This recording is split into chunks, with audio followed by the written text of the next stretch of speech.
This is the Scottish Club Rugby Podcast. The Scottish Club Rugby Podcast. With Stuart Cameron and Dale Clancy. Hello and welcome to episode 27 of the Scottish Club Rugby Podcast, and we're slightly later than normal because of the announcement today of the Club Rugby structure.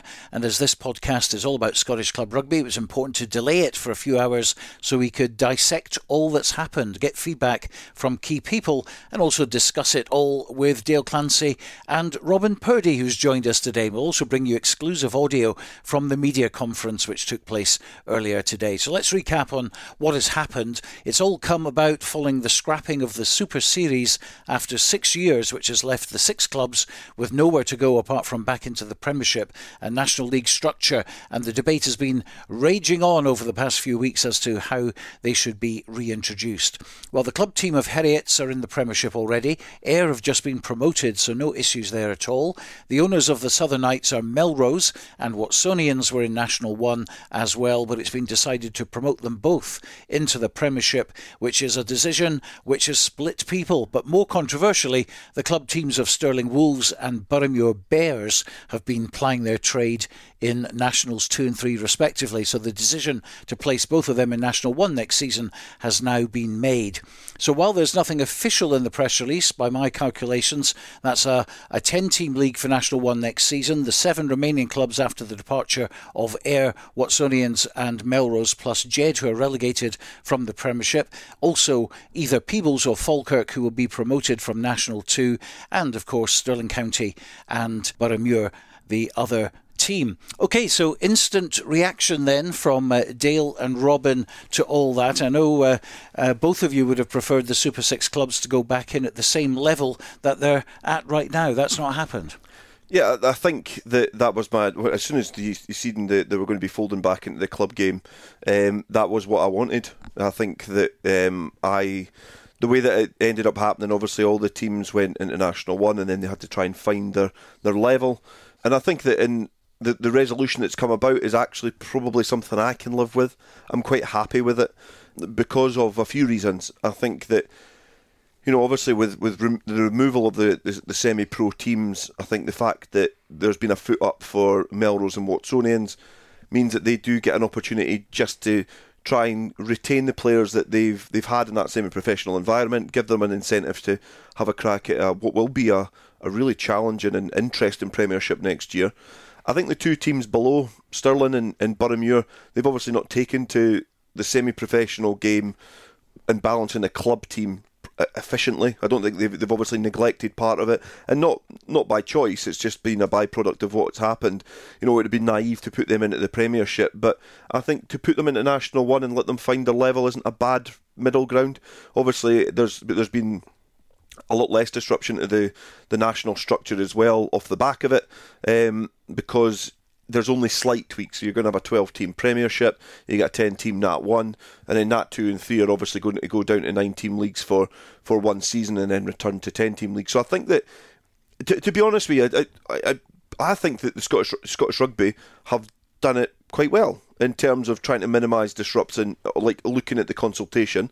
What will happen is, I think obviously Robin will have his opinions on the clubs that are coming in, and I think obviously I've got mine as well, but you'll start to see some strong clubs come about, but you'll also see, you know, we don't know, Boroughmuir might not be able to emerge in the Central Belt as one of the strong powerhouses in Edinburgh. So it might be the fact that they get relegated again. They might get promoted, you never know, but they're a team that's been relegated in the past before, so I'm quite happy with what's been proposed. I think I can sleep tonight. All right, Robin, can you sleep tonight?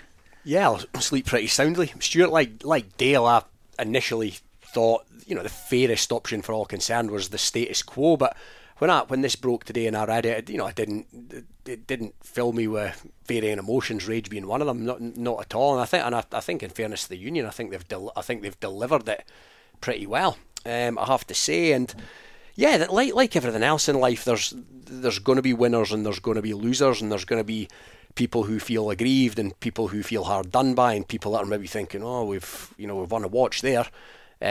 So yeah, there's winners and losers, but it's delivered now. it is what it is, and at least there's clarity, and at least everybody, all the clubs, all the stakeholders, broadcasters and everybody else know what the lay of the land looks like for next season, and they can build towards it. And the winners certainly include the Super 6 teams. Oh yeah, I think I've sort of gone to the trouble. I must have Nan Bertree this afternoon.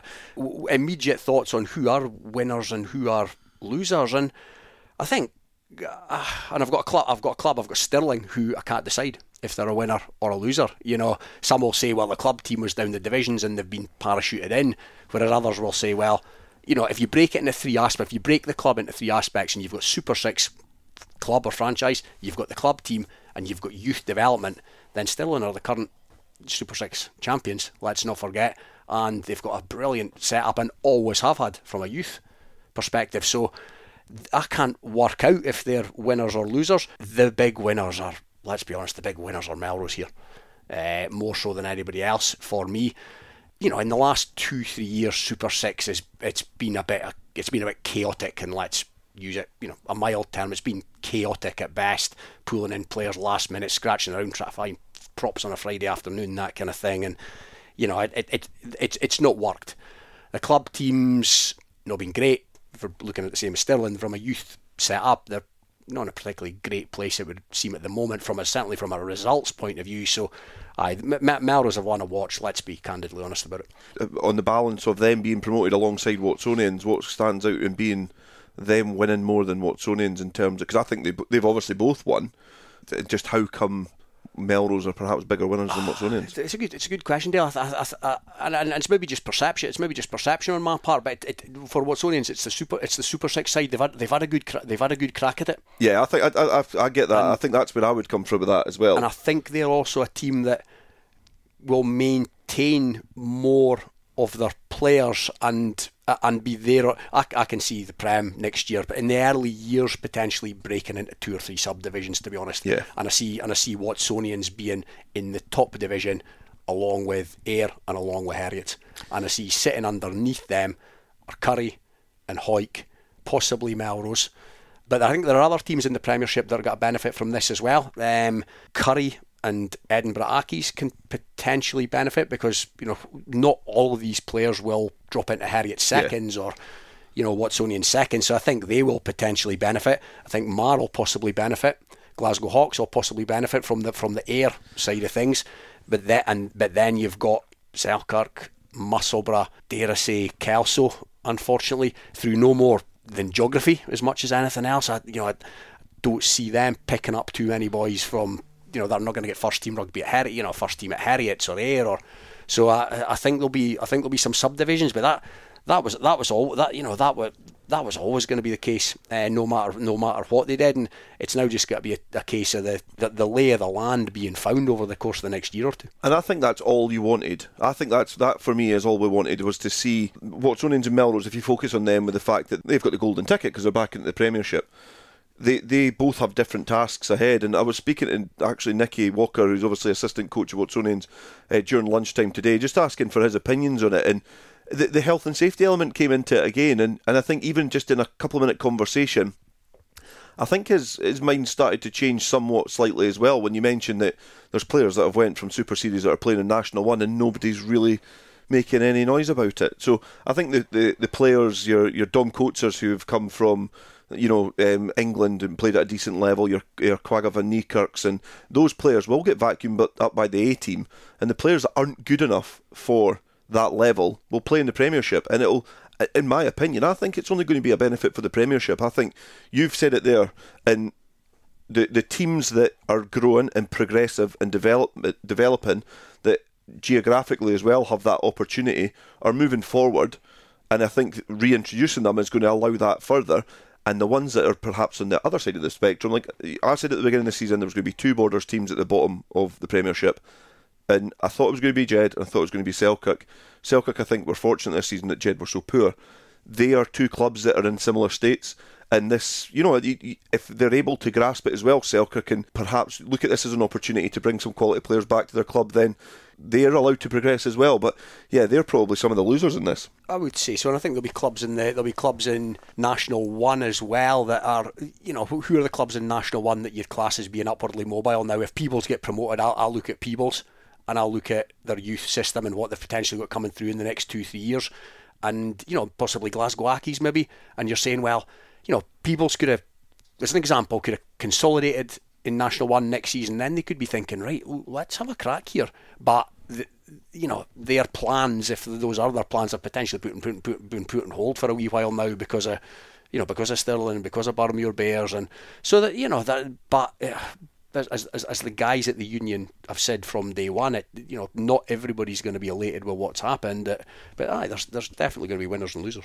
Well, we were all part of the video conference earlier on today with Gav Scott, the Director of Rugby Development at the SRU, and the Chair of the CRB, that's the Club Rugby Board, and Vice President of Scottish Rugby, Keith Wallace.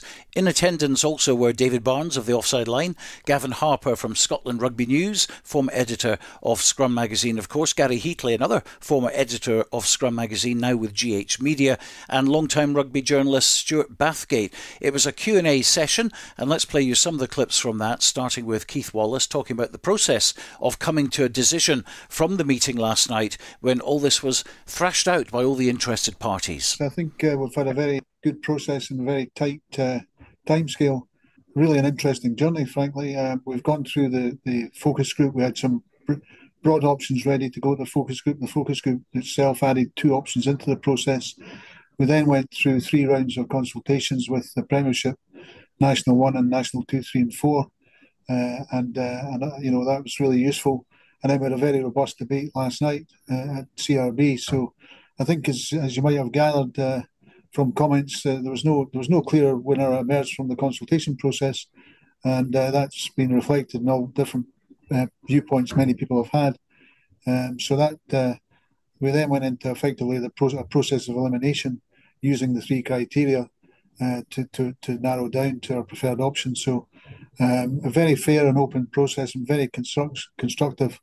And just on that, you may pick up in the press release, there's good stuff came out of that. For example, a groundswell of re-looking at the payment of players, which we'll pick up on. We've already started looking at that as well. So a very open process. I'm pleased with the process going. I'm delighted we've got a positive outcome, and we can move on from there, because we had to make a decision to meet the timescales of the season. So Gavin and his team are busy now working on that in the coming weeks to get the season set up properly. So I'm just by way of introduction, pleased with the process. I'm pleased we've got a positive outcome. Well, Keith went on to answer David Barnes' question of whether he was confident it would work. I think we're pretty confident because, interestingly, if there had been a clear winner, that would have been a different situation. I think everyone realises there wasn't a clear winner in the consultation, so we've come to this process. So we're never going to please all of the people all of the time. I think what more difficult would have been if there had been a clear winner from the consultation piece that we didn't like. That would have given us more of a problem, frankly. So no, I'm pretty confident. This is the best overall solution, and we've reached that through a process of elimination. And it's been a very thorough process. So, I mean, there'll be people not so happy, of course, and we've just got to work through that. We've said in the note, for example, we need to go back to National 2 and 3 and discuss. They end up with 19 leagues.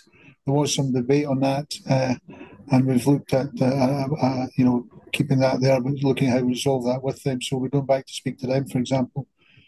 But this is the 3 criteria balanced out pretty well for this option, and that was always going to be the thing. I think it was Stuart in our call about the pathways said we're going to have the real challenge going through this. Well, we kept very true to those 3 criteria, and that's how we balanced it out. Well, David's next question was whether Gav Scott thought there would be an unfair advantage because of the investment in the Super 6 clubs over the past 6 years. I mean, one thing that will happen immediately is that they'll fall into the rules of those leagues, so they'll no longer be allowed to pay players, being a club in that one.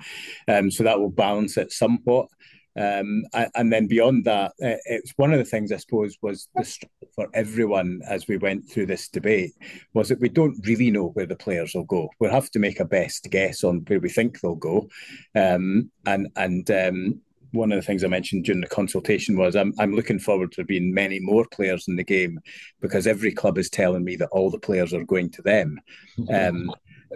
So it's positive in that regard, but that's the nature of where we are. Like, the players will move a bit. Like, I would fully acknowledge that in the Premiership, there's a reasonable amount of player movement every season anyway, and this really adds a further level on top of that. So we don't really know. They may be too strong, both them and Boroughmuir, for that one, but equally that it may balance out with the fact that players will move elsewhere, and we don't really know. So the positive from my point of view is within 2 seasons, all of those clubs who did leave to take the journey with Super 6 could be back in the Premiership within 2 seasons from now. So that seems like a fair place to be. A lot of interest, of course, surrounding the money spent by the SRU on Super 6 and whether or not it would be redirected into club rugby. Yeah, I mean, that money, Super 6 is being replaced by professional Pro Team A teams and Scotland A, largely an enhanced academy set up. So that's what it'll be replaced by. I think there'll be learnings from Super 6 and Super Series that we can take into the Prem in terms of how we market and promote the tournament, and also we've spoken to a number of the clubs that have been through the Super Series experience who want to support the game to understand how they benefited from that semi-professional league and the things that they felt like they learn things every week about how to be a better rugby club. So I think there'll be lots of learnings we can take from it. But in terms of direct spend, that will go to other bits of the performance pathway. So Dale and Robin, a few talking points from those 4 clips initially covering the impact on club rugby by having the Super 6 sides back in. And also many, I think, will be disappointed that club rugby isn't going to directly benefit from a windfall. Yeah, I think that's probably one of the most frustrating things, because obviously this idea of Super Series was well financed and it was well backed by the SRU, and I think that was probably one of my concerns in terms of if you're going to be merging these teams back in again, and obviously you're expecting a level of performance to go up. I think you've obviously alluded to some of the teams that you think might not benefit from this reshuffle, Robin, and of which I agree. So, obviously they're hoping that the performance levels and the product itself is escalated, but what is, apart from saying about games and players don't want to play more games, players don't want to play a lot of games, apart from 10-team leagues, what else is the union doing about trying to entice people to play that level of game or that amount of games? Is shining a light on it, putting people in a shop window to give them opportunity. And I think that's one of the frustrating things, is that the clubs themselves won't directly benefit from any finances, but also what's going to be the showcase of the Premiership now, because really that's our flagship product. Super Series was well backed and on various channels and throughout its duration. So what are the clubs now going to be benefiting from in terms of a bit of exposure? So and I think it was probably testament to the people that were in that conference earlier on that they've all had a strong focus on club rugby over the last few years. So that's probably one of the big frustrating parts of it, is the fact that directly those clubs are not going to benefit from an injection of cash in some way to help support the development of them. Said this previously, that when they spoke about the cash and what happens to the cash that's otherwise been going into Super 6, I never thought it was going to make its way into the clubs. I always thought it would be ring fenced for whatever the alternative is in terms of player pathway and player progression. Now that's the bit where we don't have any detail on. Glasgow and Edinburgh, well, in what competition have they got to play? Who are they? Are they only going to play each other every Wednesday afternoon? How's that going to look? That much we don't know. We know about the structure of the club game now, but there's still a big grey area, if you like, in terms of what does player progression look like for somebody coming up through under 18s and under 20s. So from what they're saying, the money is going into that, and I don't have a problem with that. I'd like to know, like I say, I'd like to know what that looks like. But if the money is required, then the money is required. I think one of the things I took from this today, and again, I don't have a massive problem with this, but they are more or less saying now that the club game is the club game, and it's the social thing for the way it's been, if you like, and we're coming up with something new for 17-year-olds, 18-year-olds, 19-year-olds, guys that we think can make it in professional rugby, and that's a separate thing. And there might be the odd late developer in the club game, but there probably won't be. The club game is now the club. That's what I took from that, and I don't know if I have a big problem with that, to be totally, my focus is the club game, of course, but I don't have a massive problem with that. But I'd like to know more about what the development side of things looks like. I don't know, Dale, you mentioned before I think it was a couple of the Watsonians guys that will potentially start playing A-team rugby. I'm not sure if they, are those guys deemed to be too old now, or like what are they talking about the A-teams for 20-year-olds and 21-year-olds, or are there still going to be a few guys in their late 20s there? And if there is, what's the point? There was a snippet in that conference where they did say that they were hoping that there will be the odd late developer that could come into the Edinburgh A and Glasgow A sides. And there might be a potential, but you'd have to be a Johnny Matthews or something to burst onto the scene. But obviously they are obviously going towards that kind of academy setup and that academy model. So it's really difficult now to see where that progression is. One of the big issues and one of the reasons behind Super Series and Super 6 was that young cohort, and at the end was the only time they really tried to get as many under-20s on the pitch as possible with the Forsrock Futures. But before that, the big names that we were seeing, the top players, they were all over 20. Those players coming back into the semi-pro game from the pro game, or those players that were probably far too good to play club rugby in the first place. There does need to be something in terms of making sure that these young individuals have that step up, and it is about roots. It's about going, yes, you can progress into a really competitive club game, and it might mean that players are going to travel a bit more again because they've kind of regressed from that. Club teams turned back into club teams. I felt there's going to have to be a regression in that. There's going to be clubs that are competitive clubs in club rugby that offer those opportunities for 20-year-olds, 19-year-olds to put themselves in the shop window, but there has to be that.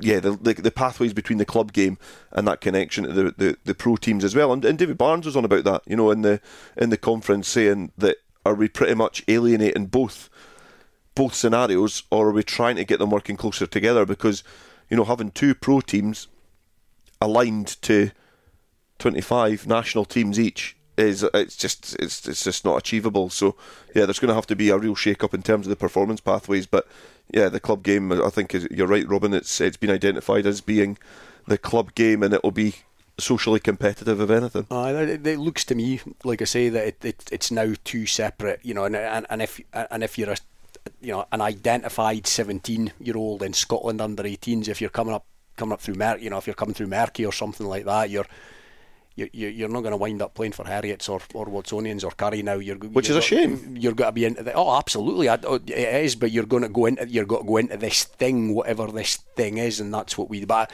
I don't see there being masses, or my understanding or my perception of what they've said today. I don't see there being masses of crossover between the club game now and the pathway. And I think it's hard as well to say where's that crossover is going to be, because one of the recurring themes and one of the things that was echoing in my head was players don't want to play more games. Players don't want to play more games. So how are you going to offer progression to these young individuals by not providing them a structure where they're going to play X amount of games? You were saying it weeks ago about like Hector Patterson had played about 7.5 minutes of rugby and then going into a Six Nations game. Now that's no good for anybody. No. So it's there's a lot of things that probably need to be ironed out. Obviously the club structure, we know what's going to happen now, but it's just the personnel, I think, and then that connection to providing opportunity, because it's like anything. Like, there's some people in the club game, especially youngsters, when they're 14-year-old, 15-year-old, they will look, how do I put on a Scotland jersey? What do I have to do to put on a Scotland jersey? Some people will go, what do I have to do to get served at the bar of my club? But some people will go, what do I have to do to put on a Scotland jersey? And unless that's clearly mapped out for you, it's not really inspiring. And it's about creating visibility, opportunity for these players to go, do you know what, I can do it, because if I'm 18 years old and I represent Hawick, then I know that in a couple of years' time I'll get the chance to represent Edinburgh or my district or whatever, and then I'm in the shop window for a pro contract. Well, of course, one of the other things which was mentioned was the payment of players, and there's this groundswell of opinion that a lot of the clubs don't want it. But I was talking to Richie Gray, yes, the Collision King himself was in here earlier on, and we were discussing the same thing. And he said, well, hang on, it's an open game now. You can't actually enforce that by law. All you can have is a gentleman's agreement, a code of conduct, if you like, which seems to happen at the moment because the Premiership players can get paid, but National 1 below doesn't. How's this going to work? Mine's is quite a short answer, you'll be glad to hear, because I totally agree with that. I just don't know how the union can tell and dictate what a club's economy is going to be like, and tell them how to contribute towards the national game. Because I'll tell you what, you take out that whole level of club rugby, then you're chapping for anything. So, to dictate and tell clubs how they should be running and how they should be developing, it's not really up to them, it's up to the club members to dictate that. So yeah, it's a bit, yeah, this is guidance, but we're trying to enforce it. I just think that player payment is something which is again provides people opportunity. So there's ways around it, so it's going to happen regardless. So I don't see that being enforceable in any way, shape or form. Well, a lot of people thought there might be a good case for the Super 6 teams being joined by the top 4 from the Premiership. It was certainly one of the options that was talked about early on, but that wasn't voted for, and Keith explained why. Interestingly, it was the one option that wasn't supported by any club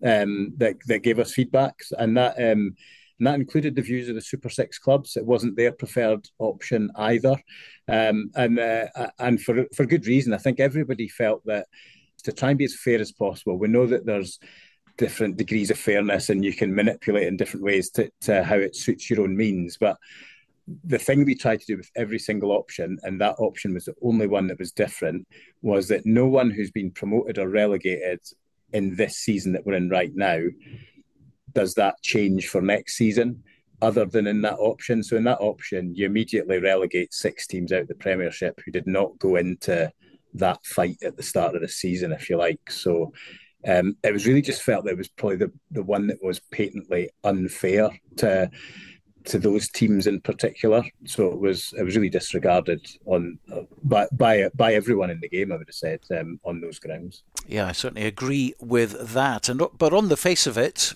as we've just discussed, the Super 6 teams seem to have got a good deal out of this. One of the rationales around that was that when we entered into this and the journey went on, nobody knew how it would work out or what would happen. But those 6 clubs all moved from the Premiership, which they were in, into National 1, and then weren't allowed to be promoted into the Premiership for 3 seasons. And we felt that there was an impact of those 2 measures taken together. We'd have had quite a large impact on those Club 15s, regardless of who was coaching them or that kind of thing. So, and that would have impacted the player populations in and around there in a significant way. So, I think we felt that option 2 rebalanced that somewhat in a fairness way, and without, the extreme end of that is we put them all in the Premiership. That could have been a bit too disruptive, we felt. So the balance was the redress for those 2 to move from that one to where they were, into the Prem. Yeah, it's probably worth adding to that, Stuart, that we're quite hoping we got down to options 2 and 3, 3 being the 12-team National 1. And there's more. We felt there was more disruption with that, because you could end up with 4 strong teams in that league, which would be quite disruptive or take longer to work out. And again, this is all based on our guesses where we think the players will land. But also, these are historically strong clubs, so we thought these strong clubs, will reinvigorate themselves. So there was a kind of a feeling from National 1 that didn't work for them. Option 3 as well. So that was where we got to, having ruled out what was option 4 with the 16 going into the Premiership.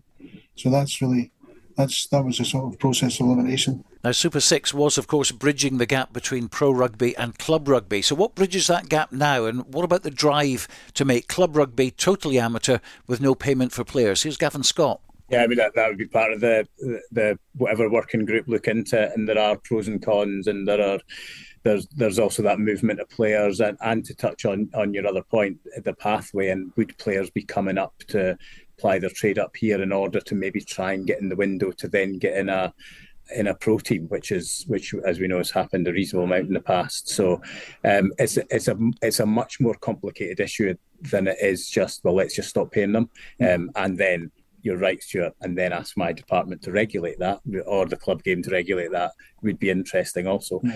So that's the thing we sit and discuss. And we've also got to think about what's the impact on young players who've been paid in Super 6 recently.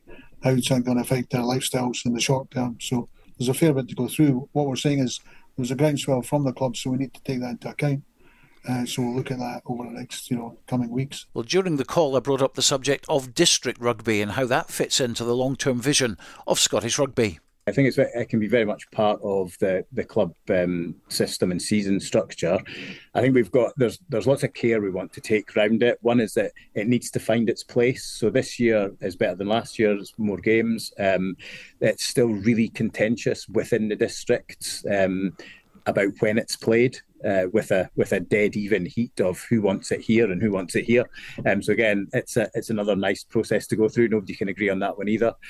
So like how we land it in the season will be a really important thing about how we can consolidate it and make sure that when clubs do send players to the district team and say, for instance, a player gets injured, it doesn't then dampen the spirits around the district rugby, and that it's not seen as maybe next time I'm not so sure about that because I've got a really important league match when they come back, and all these other things that we need to factor in. So I think it's a really important thing. I think it can cover bits of both. And aspirant players, yes, it can be a vehicle, a shop window. I think the Premiership and district rugby are really good playing opportunities for players to demonstrate what they can do.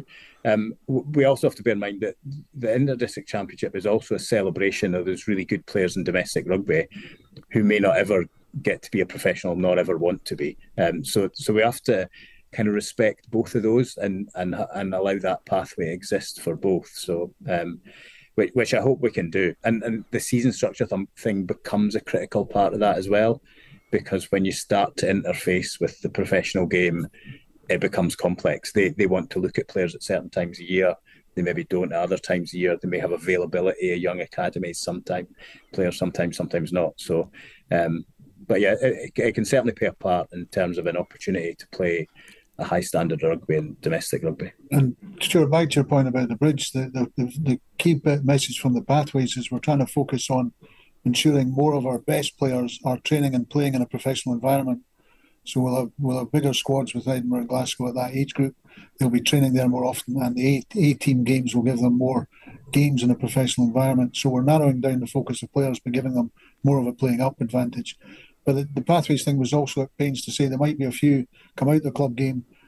We may need, even if it's one or two a season, get a game for Edinburgh A or Glasgow A being identified, as Gav says, through the Premiership and the districts.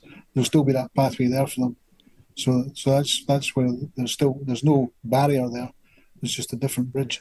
And what about club internationals? The inter-districts come back recently. Club International would like to bring back based on whether we can make it work with an opposition and with our own league season. But I'm also really conscious that one of the other things mentioned to us a lot is that the season's too long and there's too many games, and modern players want to play more, pick and choose when they want to play, and maybe don't want to play all the time. So all these things we kind of have to balance off each other a little bit when we're trying to move towards what the future of Scottish rugby is, so that we have more people playing more of the time, and that is something that is difficult. It's how we factor these things in. It's one of the reasons why we want to get back to 10-team leagues as soon as we possibly can, because that's a starting point to help that journey. So lots of additional points there to discuss, but one thing which is very interesting, I think, having looked at the offside line, the comment section and the comment section on our social media as well, there was always going to be fallout, we know that, but I just get the feeling that it's not going to be as bad as I first thought. Absolutely, I agree. As I said right at the start of the show, I think the union have made a pretty good fist of this. I thought the guys did well today. Gav Scott, impressed. I think he's dealt with this really well, and I think he's spoken eloquently, and I think he's explained it really well. But yeah, not everybody's going to be pleased, but this doesn't seem like if they split the club game, as I said before, if they split the club game out of the pathway, and then, as they said there, you have the inter-district championship, and they don't try and muddle it as some kind of development thing. If the club game's the club game, then the inter-district championship is potentially the pinnacle of the club game, unless you have a club international, and it's a completely separate thing. And great, absolutely brilliant. The guys at the start of the season know that if I play well for Hoyk, I play well for Heriot, are there. we'll get a crack at the inter-district then. If we get a game against Ireland for Scotland and pull on the jersey and sing the anthem, then brilliant. But I'd love for there not to be confusion there about, we're parachuting a couple of guys in from, we're going to use the club international now to give some Edinburgh A boys a game, because it's if they've got to keep it separate, which I don't have a problem with, then they have to keep it separate. But no, it all looks okay to me at the moment. I'd just like to know more about what the development, the pathway, the Edinburgh and the Glasgow and all that kind of thing, the detail. But yeah, the club game is now the club game. We know where we stand. If the inter-district championship continues, then brilliant, and that's the culmination of that's where the boys in their late 20s, the boys in their early 30s can still get a crack at a decent level of rugby the way it used to be. And there's going to be more detail coming. They've made a point of that. There will be more discussions, certainly with the National 2, 3 and 4 clubs. There are a few issues there which need ironed out. But in general terms, on the face of it, it's going in the right direction. Yeah, I think so. There was obviously a big change with the 10-team leagues. So it's nice to see the club game not being disrupted too much. And I totally agree. I think I'm happy with it. I think all the proposals that were given is probably caused a little bit of anxiety, worrying about the nature of the club game, and I think whatever the development pathway looks like, providing it doesn't dilute it too much and it doesn't interfere, there will be elements of it, there has to be, because we want the best players getting an opportunity, so there's always going to be a little bit of meddling, so you're going to lose and gain players along the way, but as long as it's not diluted too much, then that's the important thing, and the club game is developing and progressing in the right way. And I think the 10 teams, we'll be having the same conversations over the next 5 years, just with different names. And I think that I'm happy with that. I'm happy that you could potentially be replacing the name of Hoyk with Ayr. You might not be, but you also might be just replacing some of these club names. And that I can live with that. I think the good thing that it's progressing the right way, it's making sure that then those blocks of games that we have fit into a calendar. So whatever, because there's not much else to do now. We just have to make sure that those blocks of games fit in the right places at the right times. And I think one important thing as well is obviously a strong cup competition. And I think if we've got that, you could run the cup competition alongside the inter-district, or alongside, if we've got the player numbers, there's a potential that could be the development opportunity for other. Because if it's a club game and it's a social game, there's loads of options that we could look at. But yeah, definitely, I think obviously it's just finding that the position for the Inter-District Championship, the pinnacle of the club game, you represent your country at club level as well, and I think that's where we are, and I can sleep happy tonight. It was summed up almost perfectly today by one of the comments. I think it was on our Facebook page, and it was by Mick Elder from Jedburgh, and his own kind of unique way of making his point, Mick, and it would be more expletive laden than what I'm. But essentially what his message was: so many people in the Scottish rugby community wanted shot of Super Series. Now it's gone, and people are still moaning regardless. Aye. So he's knocked the nail on the head there. I think this looks to be a good solution. It'll play out more. There'll be more detail added, but let's kind of look at it just now. Be accepting the fact there are winners, there are losers, but it's pretty good. It's pretty good. I totally agree, and I think that there's times the union make the wrong decision, and it's happened over time, and and they're there to be shot at. But I genuinely think if people look at the devil in the detail, they wanted exactly that. They didn't want the semi-pro stuff anymore. It's gone, and they've got the strong club game back, and that's what the union are trying to do. And what they do after that was they start to kind of continue to develop that professional element of our game is still to be seen. But it's totally true. Credit where credit's due, and some people find it very hard. Yeah. To praise the union and praise somewhat, because they've got difficult decisions to make. And I always said that whatever like status quo pissed off 6 teams, this solution probably maybe does about the same. Like I think it's not a bad solution, and I think credit where credit's due. The union have done a good job in trying to appease as many people as possible. So yeah, I think the ones that fail to praise the union this time is probably they can look at it and perhaps be kind of happy where we are. I didn't see 2 guys today that seemed like they'd been rolled out to put out a few fires and just rolled out there to deal with a few disgruntled punters, and then we'll put fingers in their ears and just hope it all drifts away. They both come from the club background. Yeah, and I seen a couple of guys today that had, to my mind, had the best intentions to annoy as little amount of people and as little amount of clubs as possible, and they seem to have the greater good. This all seems to be done with the greater good in mind to me. Yeah. Whether it turns out to be right or but that's up for everybody to back it, though. That's business as well. That's corporate. That's sometimes you get it right, sometimes you get it wrong. But yeah, it would be good if people were to see this for what it is and back it. And if it doesn't work, then we'll try something else. I think it's easy to moan at the start and then damn it to fail, which probably happened with Super Series. I know there was other elements, but we talk about trying to upset as few clubs as possible. And the number 6, like say for example, those clubs before, when you're saying it's the fans, it's the volunteers behind that as well. You're upsetting a lot of people. You're not just upsetting a club and a badge. You're upsetting a whole raft of individuals in behind that. And I think that's what they've done. They've been able to reduce that and minimise it as much as possible. But it's about people being positive and then going back in their own club, trying to make it work and developing as much as possible. 12-team league in the Premiership now. Does that mean no playoffs? Silence. It's a really good point, actually. The playoffs that you don't. I certainly am a fan. I think Dale's possibly. I think if anything, I'm not, and not just because you don't like them. I think if you bring those qualities and those teams coming in, it'll be even more entertaining next year. Yeah, I just think it's probably going to be Hoyk at the moment with a final coming up, are head and shoulders above everybody else, and I'll probably be punting for this as well. But they're not going to be next year. It's just the way that it's going to lie. No, they're not, and nobody, even the most staunch Hoyk fans can't look at this with any degree of honesty and say that it doesn't take Einstein to work out that Ayr and Heriot's have got to be the boys next year. Yeah, I think it's going to be, and I think that's what makes it competitive. There's going to be, like, Hoyk are going to be strong. Like, they're a very strong club team, and there's conversation at times that if they'd punted themselves against the Knights, they'd have probably turned them over, which I find it at times hard to disagree with the way that sometimes I watch them play. One of the things I'm really looking forward to this now that we know it is seeing Hoyk pit themselves, seeing Currie, seeing Marr pit themselves against Heriot's. Now, They've had a chance to grow though as clubs as well. So I think in terms of the positivity, they've had a chance to grow as clubs. Like Hoyk lost a few players to Super Series. The most didn't enjoy it. Went back, supported their home club.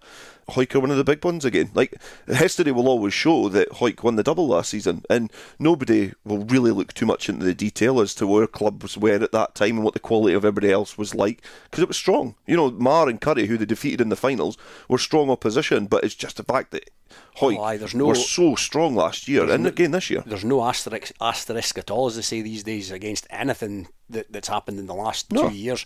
If anything, there's potentially an asterisk in the coming season until everything beds down and the 40-odd boys at Ayr decide, well, I'm not getting much game time here, and they're going to disperse themselves among some of the other clubs. But no, that's one of the things I'm looking forward to is seeing the Hoyks and seeing the Curries pit themselves against these teams, and then natural order in 4 or 5 seasons time, natural order will be what it is.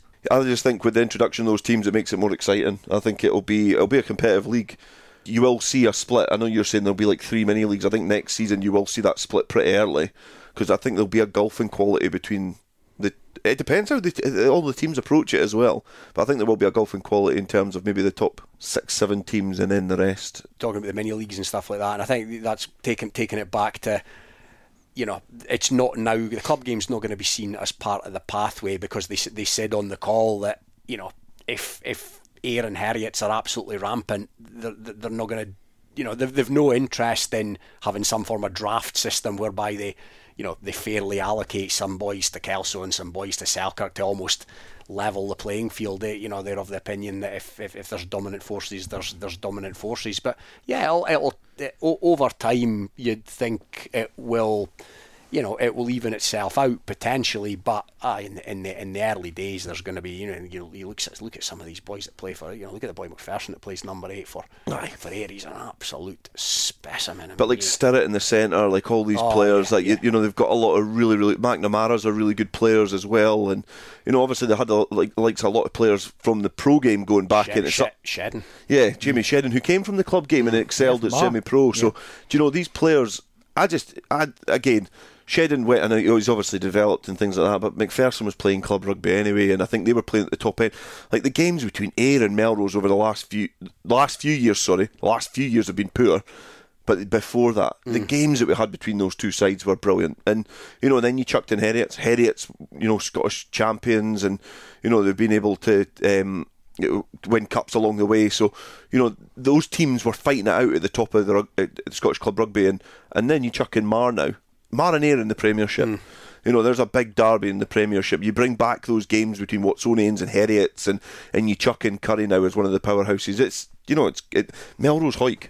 Yeah. Melrose Hoyk in the Premiership, and that's not to discount Selkirk, but Melrose Hoyk in the Premiership, whatever guys Melrose will be under next year, for me, that enhances the club game, if anything. A couple more clips to play for you from the press call from earlier on, and we did actually mention all this. It was David Barnes who suggested that club rugby is now cut adrift from the pro game. Here's Keith Wallace's response to that. The discussions on the pathways were really good and really open and really collaborative as well, and there's a genuine desire from Edinburgh and Glasgow to link more closely with the club game on and off the park. So they see that as very positive. So that wasn't the intent there at all. We will see some of the players going off to play. Mainly if it works out, our best players will be playing certainly up between 18 and 20. If they're good enough, we'll be playing up into the pro ranks. But if you look at the analysis we had with France and with Ireland, the two best under-20s teams, their game time in professional rugby was way ahead of ours. Is hardly any, like 1 or 2 minutes of game time for our under-20s in the professional environment. And they've got, Ireland and France have got lots of game time. So we won't get there overnight, but we need to get there. So we need to have these best players playing in the best environment. And just to sum up the whole process, it was Keith again. Well, I think it's been difficult in that there wasn't any clear winners coming out of the consultation, but as you might imagine, different groups of clubs would have different views on that, because there's either there's either sort of conscious or subconscious bias in terms of where they are. So if there'd been a clear winner, that might have been easier. So that's been a bit more challenging. But I think what we've done is we've consulted very widely, Gav, and got a lot of input from different people, and then we had a very good debate last night. And actually, I would say for me, going into last night, I wasn't exactly sure where we'd end up. I had in my head where I thought we might end up, but it was a very open process. And that just shows how challenging it was. But I think I'm very convinced we've got the right answer. And that's when we got down to option 2 or option 3. Option 3 being the 12-team national one against it. And there was some really good debate around that last night, where we realised there was more impact on the clubs if we went for a 12-team national one than it was 12-team Premiership. So that's how we ended up with it, and that's how it is. So it was a very good process in terms of fairness and openness, and that's where we got to the right answer. But it was quite, you can argue there was a lot of arguments either way for all options. So what about the clubs then themselves? Well, we put an invitation out to some of them to get their comments and some interesting responses, starting with Matty Douglas, head coach of Hoyk, who had this to say, quote, "As a club, we accept that the SRU have announced these plans, and we will prepare for whatever lies ahead of us now and understand it will be more competitive, but we will continue to make sure we are a force in Scottish rugby. We just need to accept it and move on." Andy Hill, head coach of Glasgow Hawks, had this to say. From our point of view, it's quite exciting. It's good to be back at that kind of top table, being able to obviously try and play, and it's good. It's come at a good time. I think the group have obviously recognised that it's going to be a really important, a really difficult transition for clubs to go away and get the right players in, particularly with the sprint series going on, to try and get organised for next season, because obviously there's going to be a number of those players that are going to drop down and come into what this new Premiership is going to be. You read a lot and you hear a lot of what's going on, a big question marks over the quality of the Premiership, and going back to 10 or 12 teams, whatever way you want to look at it in the kind of long term. But having played in that old Premiership and played against players within that and played alongside, for people to turn around and say, it wasn't a fit for purpose league, I found, quite a big question mark over that when, you're playing along. I can just look at my old Hawks team, where you had George Horn and Scott Cummins within that, who are, playing for Scotland currently. You had Grant Stuart, who went from a fringe player in a year to, getting a regular starter for us, getting involved at Warriors and then being on a Scotland tour at the very end of it, all within the space of a year. Never mind mentioning, a number of other players like Kieran McDonald, Matt Smith, that all went away to go along and play professionally for Warriors and beyond that as well. And then you look at guys across the league, you know, when it's transitioned into this new Super Series, you know, there's been guys who have been quality in that old Premiership and new Premiership. The likes of, you know, Blair McPherson's been a standout for years within that league, and you know, he's just unfortunate enough he's never had an opportunity, he's never had a crack within that. But any player that I'm sure that's played in that league and played alongside or against Blair will be able to tell you he's a guy who, if Glasgow were to call in, I don't think he would ever let them down. And I think that was highlighted in the last game with introduction of Glasgow into the sprint series, that himself and a number of others really showed that, you know, while they might be later in years, that they're guys that could step in and do a real good job for Glasgow and wouldn't let them down. And I think, you know, that highlights the quality of what will potentially be in the league next year as well. I think the only downside to from my view is a 12-team league, and that's not to bash Melrose and Watsonians for coming into the Premiership, because I think, you know, they're the guys that have taken on the mantle. They've tried something and it's not worked, which is not their fault. It's good that they come back in at a level of rugby. I think the concern probably for me is what I've found this last season with it being a World Cup year is that it's going to increase obviously the number of fixtures that players are going to be asked to play in, and obviously times have changed since I played and even before then, where, you know, guys sacrificed everything to play at rugby. At the moment, you know, guys might not do that even within the sprint series. I know guys go away on holiday and miss games and things like that, whereas that's obviously going to cause problems within things, because I just know it's been very difficult this year for ourselves with regards to getting a second team out, because of the host of injuries. You obviously think the quality of players going to come in, which means an increase of injuries because of just the physical nature of the game, to try and get 12 games in. You know, our season just finished 2 weeks ago against Jed Forest, which is obviously the start of March. I had a couple of games onto that.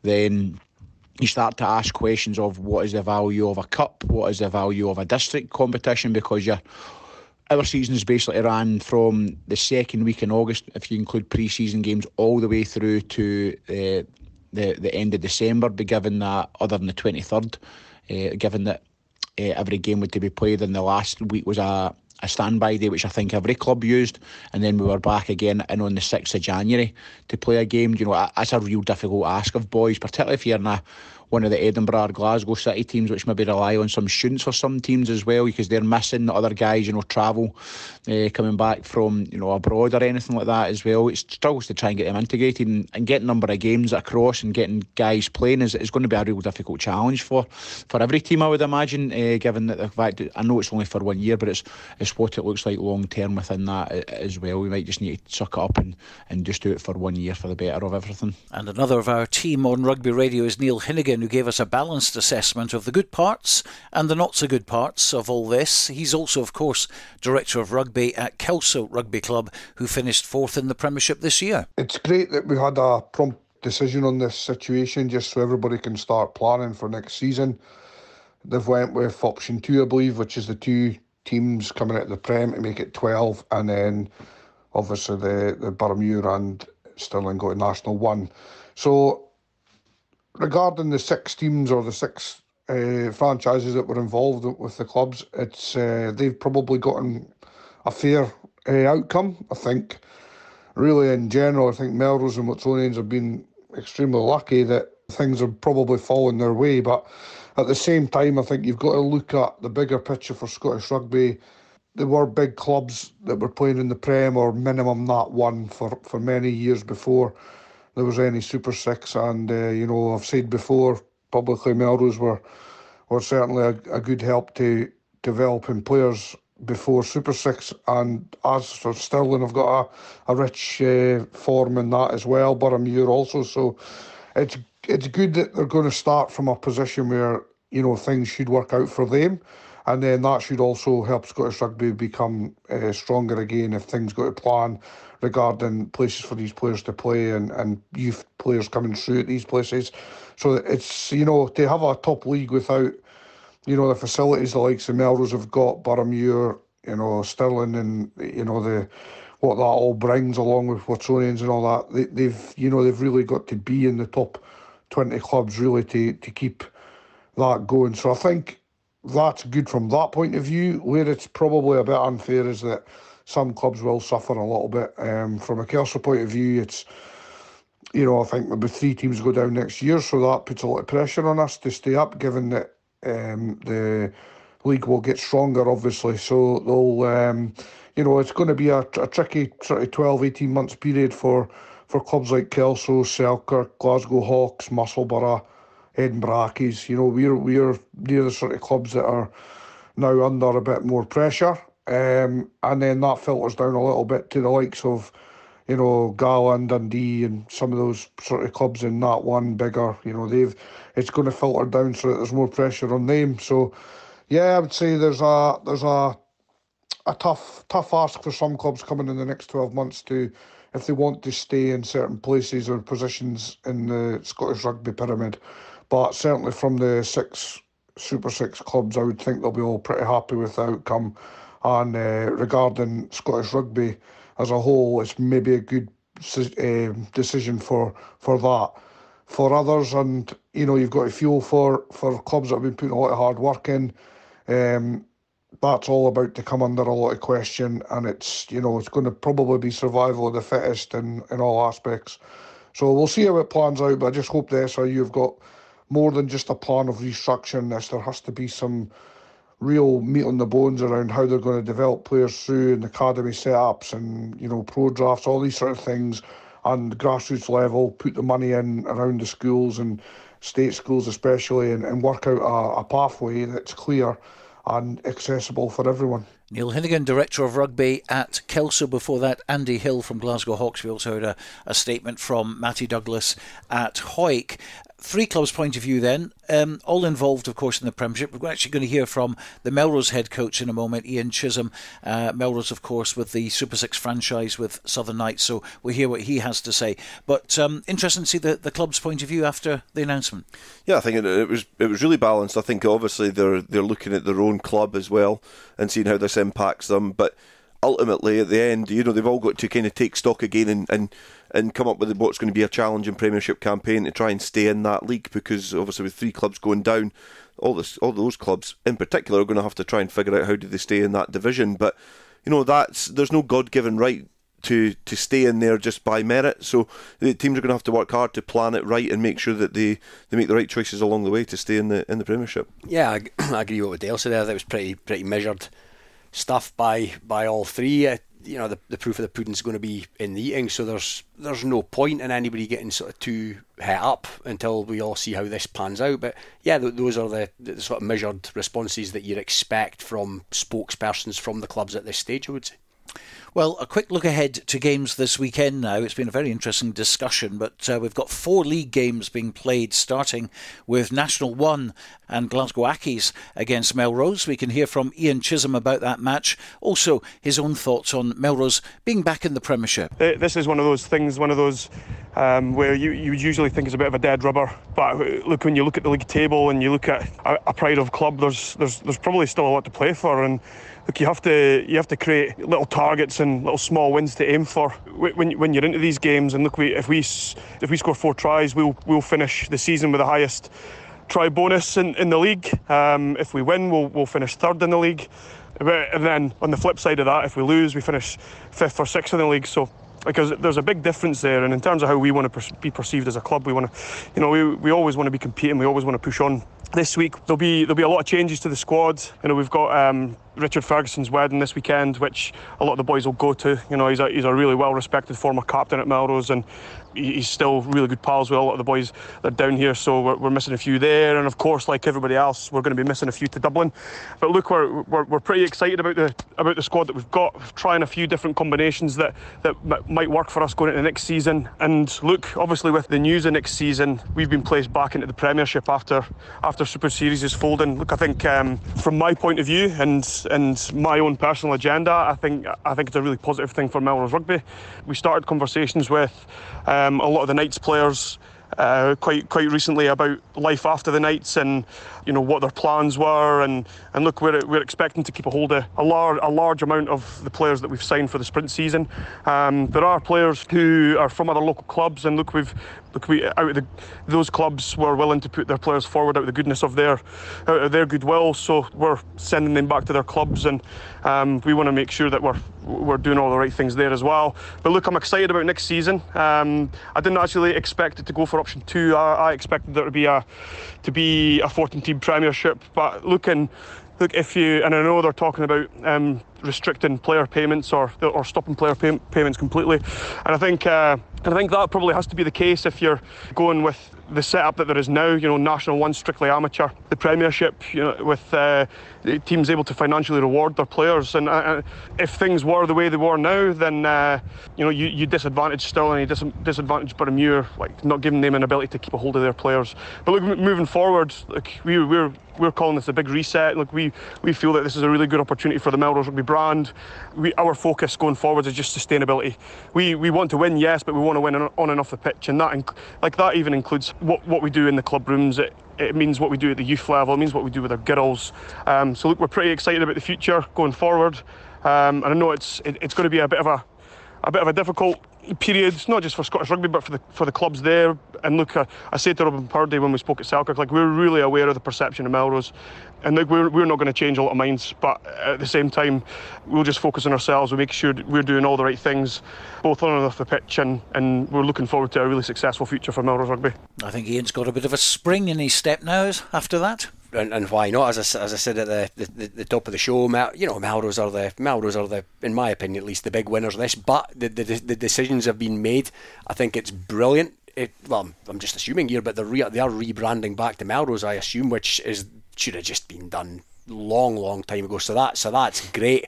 They'll get their identity back, which to my mind they've lost a wee bit. So yeah, they're in the Prem now, and he's right to have a spring in his step. They now need to justify their inclusion, into next season. As the season wears on, they want people to be saying, yeah, that's been a justifiable decision, Melrose being back, and they're where they should be as a club. That's what they'll be hoping for. I don't know if respect's the right word, but it's just it's to make people think that they're going about things the right way. Effectively, they're in the Premiership now, and yeah, it'll be interesting to see who they do maintain, because they're probably the Super 6 club that have got more guys in from elsewhere out with the region, and whether or not all those will stick around, you feel that they'll need a few of them to stick around, because if a lot of them don't stick around, then they're sitting mid-table in National 1 at the moment. They've lost 8 or 9 games this season, so they need reinforced, and whether that will be Super 6 guys staying around from out with the region or getting the chequebook out, that will remain to be seen. But yeah, they need a core of Super 6 players there if they're going to be anything halfway to competitive next season. 3 teams going down, of course, from the Premiership, so that in itself is going to be very interesting to see. Yeah, it's going to be interesting. I would probably bet that Melrose won't be one of them. I think if they're able to keep a nucleus of their Super Series players, then it would be a benefit to their club. And I hear Ian saying there that the perception of Melrose is because they were so successful, and they were the blueprint for success. And that's when I started doing commentary and punditry and stuff like that. That's why I admired them so much, and I still have that admiration for Melrose. A good Scottish club game has a strong Melrose in it, and I think that sometimes that's looked at as they're disliked, but I don't share that same view. I just think that like teams like them and Ayr are looked on with so much admiration that other clubs do tend to hate them because they're so successful. Obviously, they need to keep a nucleus of the players. It's really noble of them to send back the players to the other Borders clubs, but I think that's what comes with it as well. Like, you've got players in there like Munro Job, who's a Selkirk lad. Is he going to go back to Philiphaugh to play there, which he did at the end of the season? So there's some players, but you've got like Sam Derrick, Ben McLean that were in there, that were Aidan Cross, for example, that were good Nat 1 players at the time, have stepped up to semi-pro, and they've actually played pretty damn well, especially Aidan Cross. And now they are Premiership players. So, in terms of Melrose's evolution, concentrate on Melrose, because Southern Knights were a completely different thing, right? But the evolution of Melrose was they've had to take a backward step somewhat for a short period of time. But it's also developed some of their own homegrown players, which is really good to see. So, Melrose will want to certainly be in the mix when it comes to next season. I don't think they'll be relegation threatened, but they're probably going to find it hard to squeeze amongst the top people in the top clubs in the division, which is evident from the Super Series. Melrose end their season at Glasgow Accies. That's happening on Saturday. National 2, though, an absolutely massive game. Aberdeen Grammar versus Peebles. Aberdeen already relegated. Peebles need a bonus point win and they will be promoted. Here's Peebles head coach Graham Patterson. So this is a game that we actually set out to get to this point at the beginning of the season as one of our goals, and trying to achieve promotion or get ourselves into that position to give ourselves that best chance, and we've certainly given ourselves the best chance by all the work that's gone on throughout the season to get to this final game with an opportunity in our own hands to achieve that success. Now, we know it's not just any other game. It is the biggest game of the season, so we just need to focus, but also be excited as well about the prospect of facing the challenges, and what it will bring on the day, and the lead up to that, in fact, as well. So there'll be some physical challenges in the game, as we know, and there'll also be some mental challenges before and during the game, and hopefully the mental challenges afterwards are not too great, and they're all positive ones. And that's what the preparation is down to, and the approach is key to how we go about training on the Tuesday and the Thursday night, the journey, and the whole experience.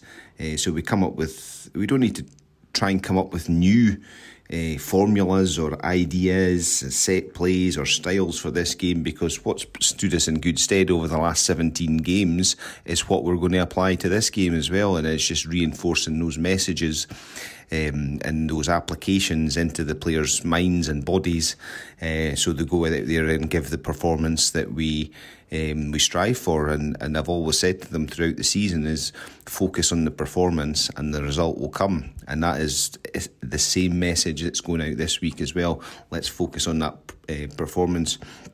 And we've developed a set of ingredients over the season which will go into this game plan, and how we go about playing Aberdeen. The game on paper looks relatively straightforward, a lot of people will say, with ours and Aberdeen's positions in the league. But we are not taking any aspect for granted, and giving Aberdeen the respect, the due respect that they deserve. At the end of the day, we've got 15 against 15 at the start of the game, and we have to know that we're going out there for a very tough challenge. In that they're a wounded animal. They've suffered, the fact that they've been relegated already. And sometimes those wounded animals are the most dangerous of all. But what we've had in the last couple of weeks is some great preparation. The 2 games that we've had against Gala and Melrose in the Border League are hugely important to our preparation for this. Both of those National 1 teams, as you know, and as such, we've been playing, beyond our current league. So it has really stretched and challenged our game, but also given us the confidence that we can go and compete at that level, which should stand us in good stead going back into our National League 2 campaign and face Aberdeen on Saturday. And that's what is key, is about performing to the best of your ability. And if that best of our ability is best placed in National 1, then we would like to think that our performance will come through against Aberdeen, and that will see us achieve our mission and our goal come the end of the game on Saturday. Couple of disappointments. One of this is Matty Carrier has picked up an injury in the Gala game, and unfortunately he's not recovered, but we know what value he's given, and he'll be there on the sidelines offering support and advice to his young replacement in Rory Smith, who will start. We're also without Ross Wolfenden again, as he's with the Scotland camp, and they have a training game against Scotland under-19s this weekend, so he won't be part of the matchday squad either. But again, has provided a great deal to the success that we've had up to now. Everything else fairly settled. One notable reintroduction into the squad was Cameron Pye, who left just before Christmas to go to Australia with his girlfriend. They've done some travelling, they've come back for a month, and he's put his hand up, and he was consistently performing well before he left. He played 12 games of the season so far, and he will start in the second row along with Ross Brown. Good back row combination there. Rowan McKeever, Ewan Jackson and Finlay Collins will compete for everything. They'll offer a lot of competition at the breakdown. The back line is fairly settled. Jack Harrison will continue at 10 and Donald Anderson will move back to 15, having played at 10 against Melrose. Looking forward to an enjoyable day and finishing off what has been a really enjoyable and fruitful campaign up to now, and just looking for that final piece of the jigsaw to see us through into National 1 competition next year. Well, of course, Dale, you were at Kirkcaldy as we went into injury time with Peebles 2 scores behind. By then, you didn't think that we were going to be looking at this position. They have the chance of being promoted with a bonus point win against the relegated team. Yeah, 8 minutes to go. Peebles were out of it. I think it comes back to what Graham Patterson was saying there in terms of the performance. Like, Peebles were performing okay in challenging conditions. They were defending well. They didn't concede a lot of real golden opportunities to Kirkcaldy, and they kept pressurising in those last 10-15 minutes. But you just thought the pattern of play that we weren't going to get into that position. But credit where credit's due. Peebles played really well, and Matty Carrier might not be involved in this game due to his knee injury, but he's got them to this point with that brace that he got. So obviously he's played his part. Rudy Smith's a good replacement. Again, saying that, we've seen teams in this league, and we've seen teams in various leagues in National Rugby go to a team below them and not be able to pick up the points. Peebles almost did that against Kirkcaldy. So, you hear Graham Patterson at the end saying, here's to have a good weekend. I'll tell you what, it's going to be an absolutely horrific weekend if they don't go up there and get the 5 points. So there's going to be a big travelling support as well going up there. I think Peebles they're a club over the years, because of the growth in the town. They've threatened to develop and progress, and I think now they certainly are on the right track. Their age grade's unbelievable. The strides that's made over the last few years. And hopefully, these are the foundations that will help them settle in as a really good National 1 club, because I think that's probably going to be your next talking point, because without promotion, I think conversations about the likes of Wolfenden and some of these young players won't be conversations next year, because they will have to go elsewhere to play rugby. So a lot riding it for Peebles this weekend.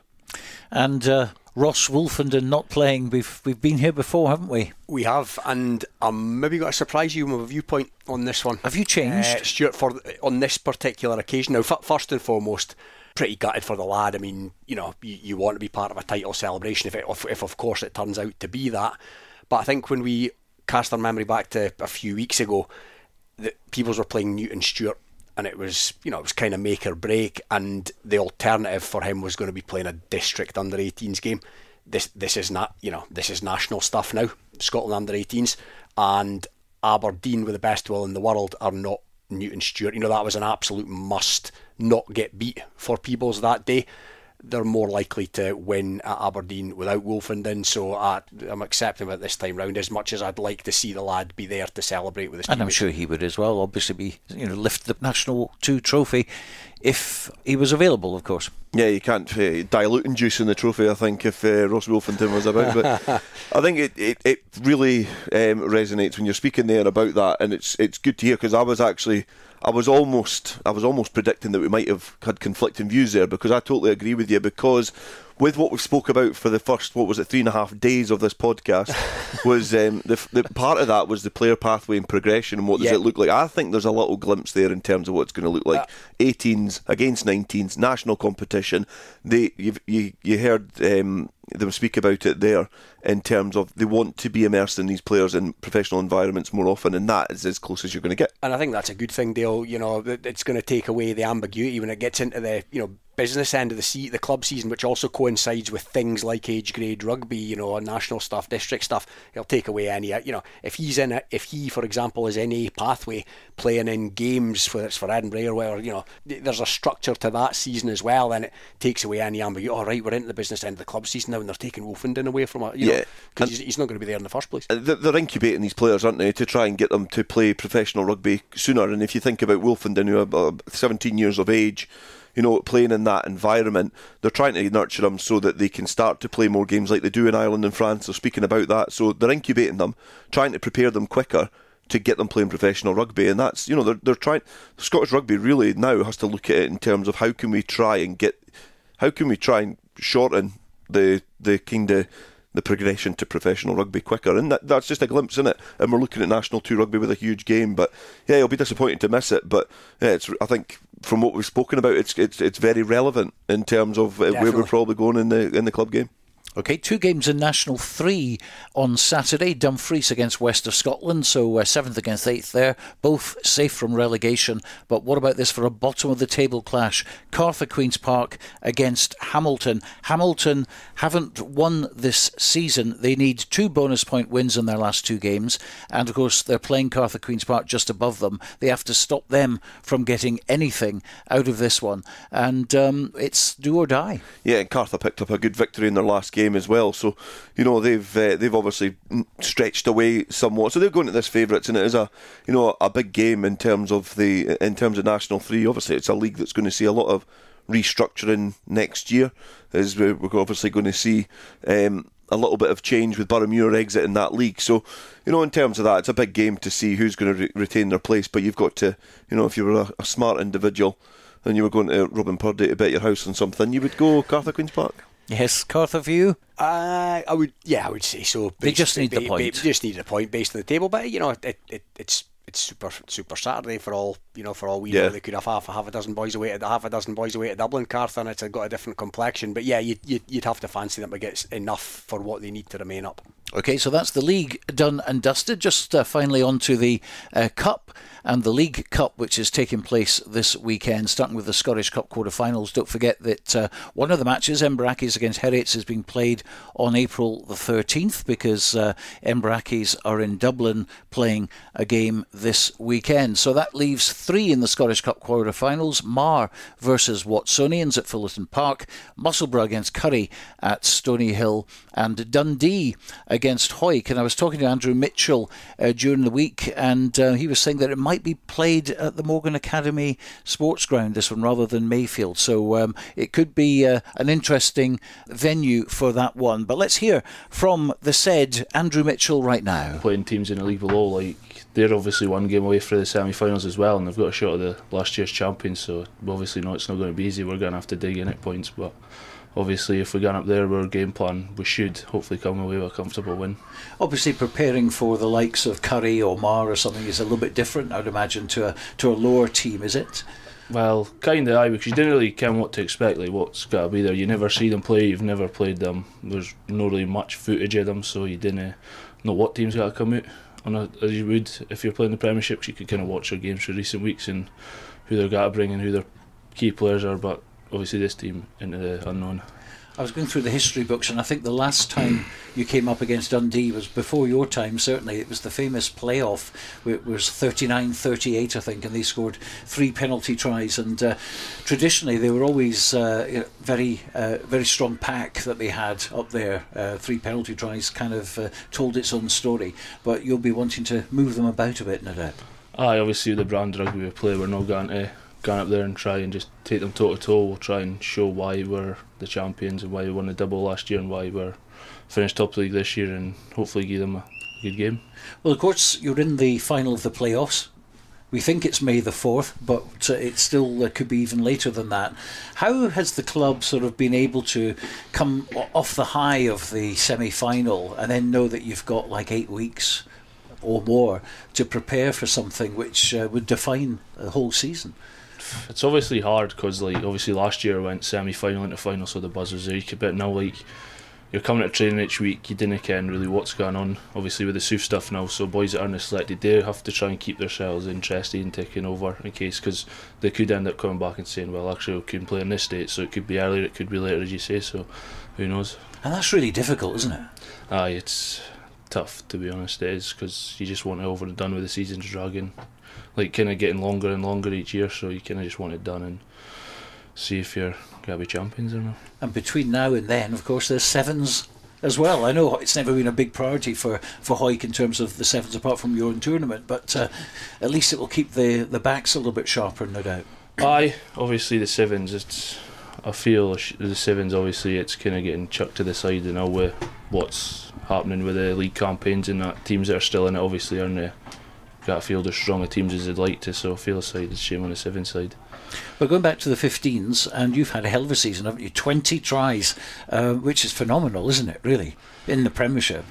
Aye, obviously it's a bit better as last season, but it's easy when I've got the team that have around us. Really just have to pick my holes, and boys like Lee Armstrong and Kyle will just put us through them. Yeah, but you've been creating some yourself, haven't you? Aye. We have evidence. Aye. It's obviously a good personal thing, but over there to do the job as a team, to score 20 tries is nice. But you're obviously enjoying your rugby. I say, compared with other recent seasons, you seem to be really at the top of your game now. I am enjoying it this season. I think it's obviously coming back for the nights and stuff. wasn't really enjoying my rugby as much, but this season got a good pre-season in, and obviously it tells on the pitch that I'm clearly enjoying my rugby. We've obviously got the South campaign, which you'll personally be focusing on. There's a buzz about the place, isn't there? And the fact that you're playing everybody this year makes a big difference. Obviously last year we only got to play one game and then in the final, so you're getting a taste of all three teams. So it'll be good to get stuck in next week against Edinburgh. The rest of the season then, there's still a lot of rugby left for you. Some clubs obviously that's it, they're finished, but you've got the South, you've got Cup and in the playoff final whenever that is, so plenty to focus on still. How do you keep yourself sort of going, knowing that there's going to be quite a lot of gaps between them? Well, obviously this is a stage you want to be at, at the end of the season, so this is what you work for, this is why you go on training every Tuesday, Thursday in the wet nights in December, so now you're there, you just have to keep focused and hopefully over the line.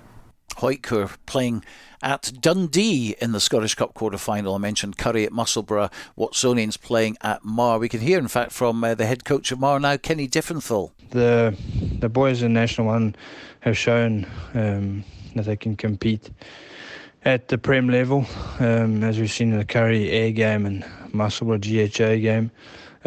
So we'll need to be on our mettle against Watsonians. Boys have hopefully put the disappointment of the semi-final away now. So a good week's prep under the belt and welcome Watsonians to Fullerton.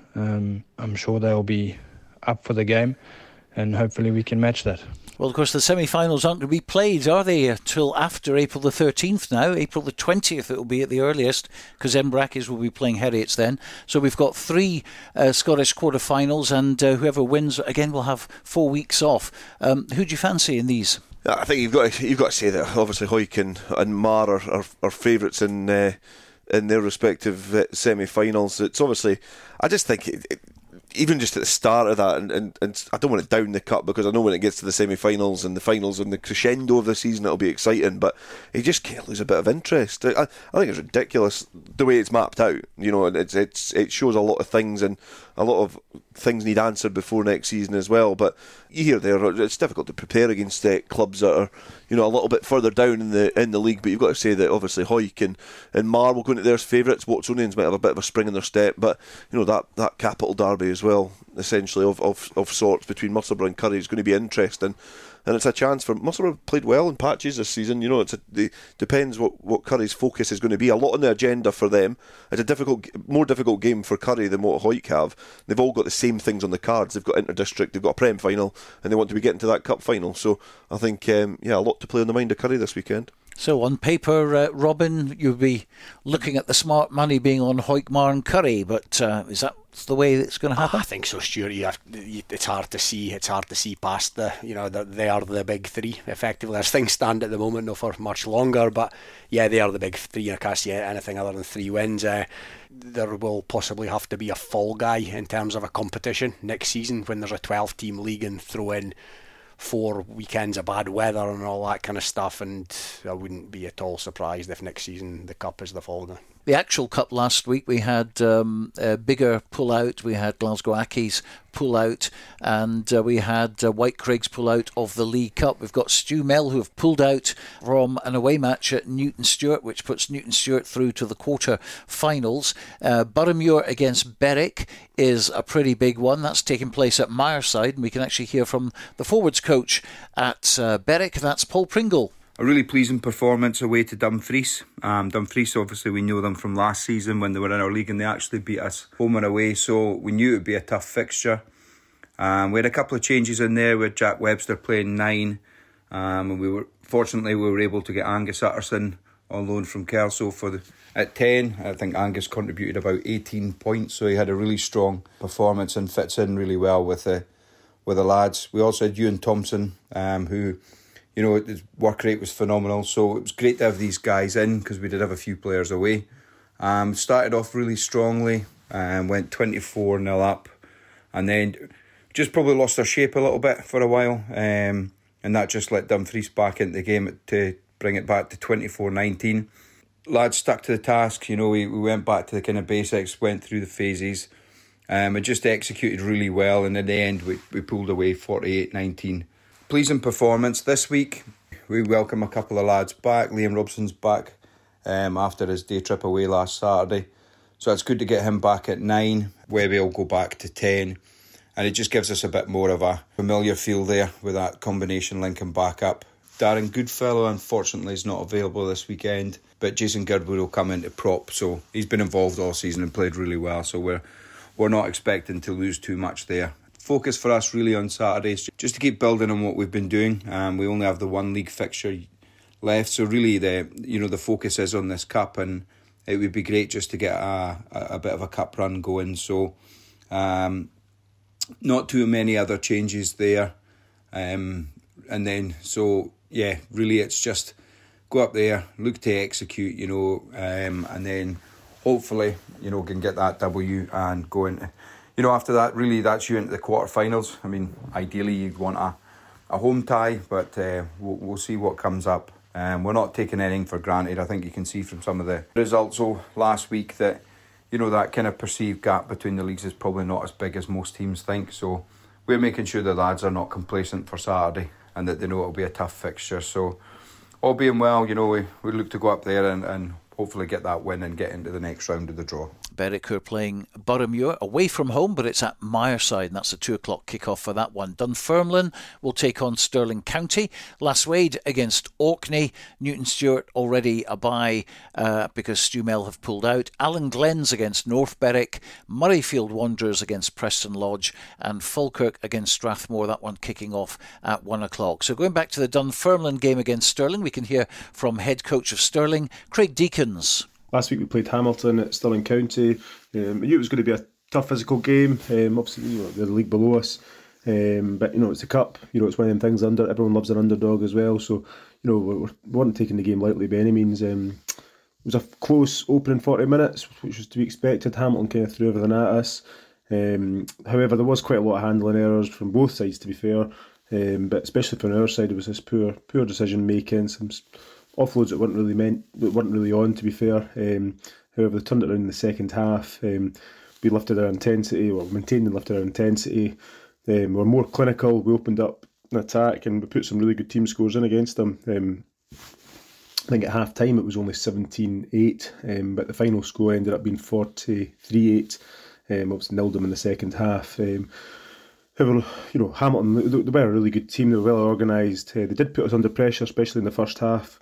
However, over 80 minutes, you know, they really did struggle against our intensity, our skill set as well, and so it resulted in some really good scores for us. It was good to get a bit of a confidence boost for the boys. Obviously, the boys are pretty boosted at the moment. They're quite confident. You know, a couple of wins just changes the whole atmosphere and the training in the club.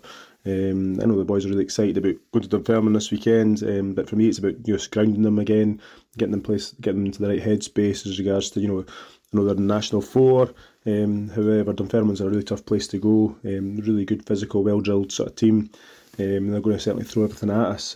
As the cup at the end of the day, they're the underdogs and they'll kind of come out fighting. So if we turn up with the wrong sort of mindset, it could be a long day for us. As regards to selection, we've picked up a couple of injuries last week. Adam Hinder, number 8, dislocated his shoulder. And one of our centres, the young boy Rhys Davis, ended up breaking his thumb as well. So there'll be a couple of guys coming into the squad this week. However, it's been a bit of a revolving door this year anyway. So in the league, we've used a lot of players, so there's no real concerns about the guys that are coming in. It's an opportunity for them to come in and show what they can do for us as well. But certainly, we're going there this weekend. If we can make ourselves a bit more clinical, take our opportunities when they're there, especially when it's in the first half against Dunfermline. If we give them a lifeline at all, it's going to be a long, long afternoon for us. So, certainly going there and looking forward to the game. Yep, rugby still being played in the Cup for some of the clubs, and Craig Deakins, head coach there of Stirling County, away to Dunfermline. Well, that's it for this week. We're back with another podcast next Thursday, and of course, we'll be looking at the Inter-District Championship, which launches next week. No radio show this Saturday, but we'll have full commentary over the next 3 weeks of Inter-District Rugby. Until next week, from Dale, Robin and myself, bye for now.